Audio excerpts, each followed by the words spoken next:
Jubilee Hills road number 36లో metro పిల్లర్ను అతిదారుణంగా ఢీకొట్టిన ప్రమాదంలో ఏపీ మున్సిపల్ శాఖ మంత్రి నారాయణ, ప్రముఖ పారిశ్రామికవేత్త కుమారుడు రాజా రవిచంద్ర గత అర్ధరాత్రి మరణించిన సంగతి తెలిసిందే. తాజాగా ఈ కారు ప్రమాదానికి సంబంధించిన సీసీటీవీ ఫుటేజ్ కూడా విడుదలైంది. మరోవైపు పిల్లర్ను ఢీకొట్టిన సమయంలో కారు 200 కిలోమీటర్ల పైగా వేగంతో నడుస్తుందని అధికార వర్గాల ద్వారా తెలుస్తుంది. దీంతో ఎన్నో అధునాతన రక్షణ సౌకర్యాలతో జాగ్రత్తలతో తయారైన మెర్సిడెస్ AMG G63 కారు కూడా తుక్కు అయిపోయి ఇద్దరి ప్రాణాలను రక్షించలేకపోయింది. ప్రమాదం జరిగిన 10 నిమిషాల్లోపే వీరిరువురు ప్రాణాలు విడిచారని సమాచారం. సాధారణంగా ఇలాంటి అధునాతన కార్లలో ప్రమాదం జరిగినా కూడా లోపల ఉన్న వ్యక్తుల ప్రాణాలకు ఎటువంటి ప్రమాదం జరగకుండా ఏర్పాట్లు ఉంటాయి. అయితే ప్రమాదం ఎంత తీవ్రంగా జరిగిందంటే కారులోని ఎయిర్ బ్యాగ్స్ కూడా బరస్ట్ అయిపోయాయి. అలాగే కారుకు ఉండే చాసిస్ అంటే కారు యొక్క బేసిక్ మెటల్ ఫ్రేమ్ వర్క్ కూడా అప్పడంలా నొక్కిపోయిందంటే ఖచ్చితంగా 200 కిలోమీటర్ల పైగా వేగంతో వీరు ప్రయాణించి ఉంటారని,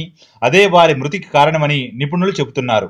డ్రైవింగ్ సీట్ లో ఉన్న నిషిత్ ఛాతికి స్టీరింగ్ బలంగా తాకిందని, నిషిత్ ఊపిరితిత్తులు పూర్తిగా దెబ్బతిన్నాయని, లివర్ అయితే ముక్కలైందని వైద్యులు తమ నివేదికలో పేర్కొన్నారంటే ప్రమాద తీవ్రతను మనం అర్థం చేసుకోవచ్చు. గతంలో 3 సార్లు సిటీ రోడ్లపై ఓవర్ స్పీడ్ తో కారు నడిపినందుకు ట్రాఫిక్ పోలీసులు నిషిత్ కు జరిమానా విధించారు. హిమాయత్ సాగర్ రోడ్ లో 2 సార్లు, మాదాపూర్ ఔటర్ రింగ్ రోడ్ లో ఓసారి పరిమితికి మించిన వేగంతో నడిపినందుకు పోలీసులు అతడికి 1400 రూపాయల జరిమానా విధించారు.